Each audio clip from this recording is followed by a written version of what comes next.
सिद्धार्थ, जिनको हम बचपन से ही गौतम बुद्ध के नाम से जानते आए हैं, बुद्ध के मन में हर जीव के लिए करुणा भरी हुई थी।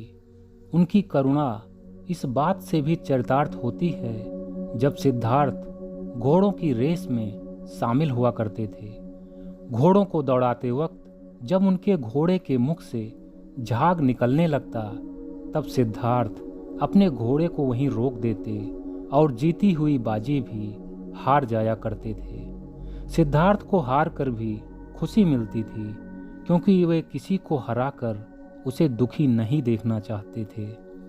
महात्मा गौतम बुद्ध ने अपने जीवन में कई उपदेश दिए हैं, जिनसे हमें अपने जीवन में बहुत कुछ सीखने को मिलता है। मगर क्या आप जानते हैं कि महात्मा बुद्ध ने अपना अंतिम उपदेश किसको दिया था और उनका अंतिम उपदेश क्या था? चलिए अब हम आपको महात्मा बुद्ध का अंतिम उपदेश और उस अंतिम उपदेश के पीछे की कहानी को बताते हैं। दोस्तों, अगर आपको हमारे वीडियोस पसंद आ रहे हैं तो आप हमारी इस मेहनत को लाइक और शेयर भी कर दिया करें, ताकि हमें भी मोटिवेशन मिल सके और दूसरों को नॉलेज भी।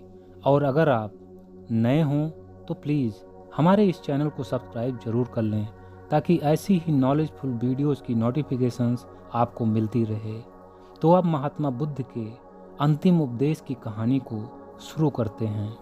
यह कहानी उस समय की है जब महात्मा बुद्ध का अंतिम समय निकट आ गया था।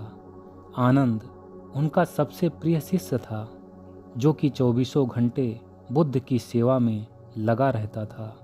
एक बार की बात है, महात्मा बुद्ध का भद्रक नामक एक शिष्य बुद्ध की कुटिया के बाहर बैठकर रोने लगा। वह बुद्ध की निकट मृत्यु से बहुत दुखी था।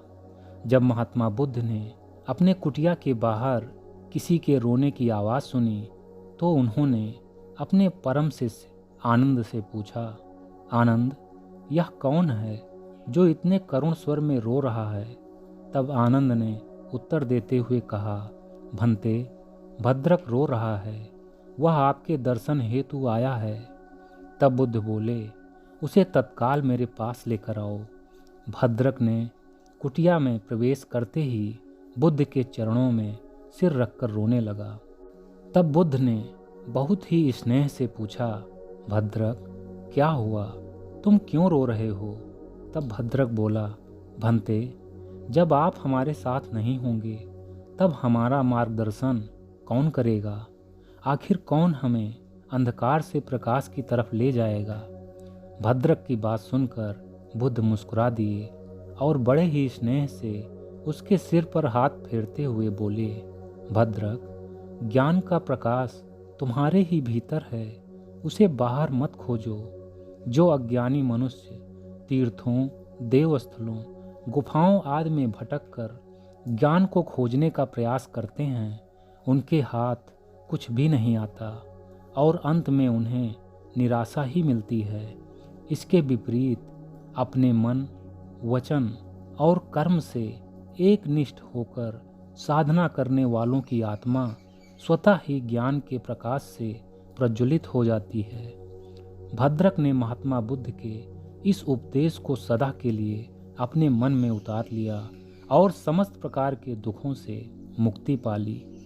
महात्मा बुद्ध का संक्षेप में अंतिम उपदेश था, आत्मदीपो भव, जिसका अर्थ होता है कि अपना दीपक स्वयं बनो, किसी दूसरे पर निर्भर मत रहो, ध्यान करो, साधना करो और स्वयं के अस्तित्व को जानने का प्रयास करो।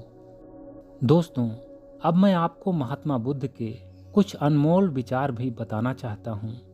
कृपया करके इन अनमोल विचारों को ध्यानपूर्वक सुनें और इन विचारों को समझने का प्रयास करें। शांत हो जाओ, तब अंदर का सुनाई भी देगा और दिखाई भी देगा। जिस दिन हम यह समझ जाएंगे कि सामने वाला हमसे अलग नहीं है, सिर्फ उसकी सोच हमसे अलग है, उसी दिन से हमारे सारे दुख समाप्त हो जाएंगे। प्रकृति ने हमें 2 आँखें, 2 कान और सिर्फ एक ही जुबान दी है, जिसका अर्थ है कि हमें बोलने से ज़्यादा देखने और सुनने पर ध्यान देना चाहिए। जो सच बोलता है, सबसे अधिक नफरत लोग उसी से करते हैं। अच्छे मित्र, अच्छे रिश्तेदार और अच्छे विचार जिसके पास होते हैं, उसे दुनिया की कोई भी चीज़ हरा नहीं सकती। मनुष्य कितना भी गोरा क्यों ना हो, मगर उसकी परछाई सदैव काली ही होती है। आर्थिक स्थिति कितनी भी अच्छी क्यों ना हो, मगर जीवन का आनंद लेने के लिए मानसिक स्थिति का अच्छा होना बहुत जरूरी है। जीवन सरल है, प्यार करना सरल है, हारना और जीतना भी सरल है, तो फिर कठिन क्या है? बस सरल होना ही तो कठिन है। प्रकाश का मूल्य समझने के लिए अंधकार का होना जरूरी होता है। जो अच्छा हो उसे ग्रहण करें और जो बुरा हो उसका त्याग, फिर वह चाहे विचार हो, कर्म हो या मनुष्य।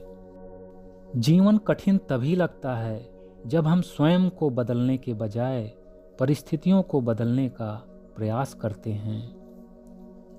अगर आपको लोग ज़रूरत पड़ने पर ही याद करते हैं तो आप उन्हें गलत मत समझिए, क्योंकि आप उनकी ज़िंदगी की वह रोशनी की किरण हैं जो उन्हें सिर्फ अंधेरे में ही दिखाई देती है। यदि किसी भूल के कारण कल का दिन दुख में बीता है तो उसे याद करके आज का दिन भी बर्बाद ना करें।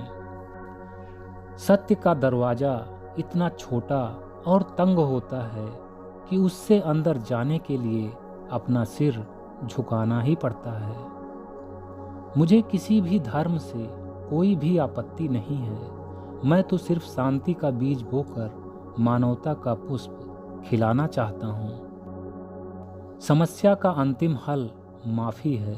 माफ़ कर दो या माफ़ी मांग लो। घमंड और पेट, ये दोनों जब भी बढ़ते हैं तो इंसान चाहकर भी किसी को गले नहीं लगा सकता। बुरा लग जाए ऐसा सत्य जरूर बोलें, मगर सत्य लगने वाला झूठ कभी भी मत बोलें। इस खोज में कभी भी मत उलझें कि भगवान है या नहीं, बल्कि खोज यह रखें कि हम स्वयं इंसान हैं या नहीं। तुम अगर अकेले पड़ गए हो तो परेशान बिल्कुल भी मत होना, क्योंकि अकेला वही होता है जो जीवन में फैसले सही लेता है। क्रोध के समय थोड़ा रुक जाएं और गलती के समय थोड़ा झुक जाएं तो दुनिया की सारी समस्या हल हो जाएगी। ओके फ्रेंड्स, तो हंसते रहिए, मुस्कुराते रहिए, हर दिन कुछ अच्छा सीखते और सिखाते रहिए। आपको यह वीडियो कैसी लगी हमें कमेंट करके ज़रूर बताइएगा और इस वीडियो को लाइक व शेयर भी कर दीजिएगा। मैं मिलता हूँ नेक्स्ट वीडियो में एक नई मोटिवेशनल स्टोरी के साथ। तब तक के लिए take care, wish you all the best, bye bye.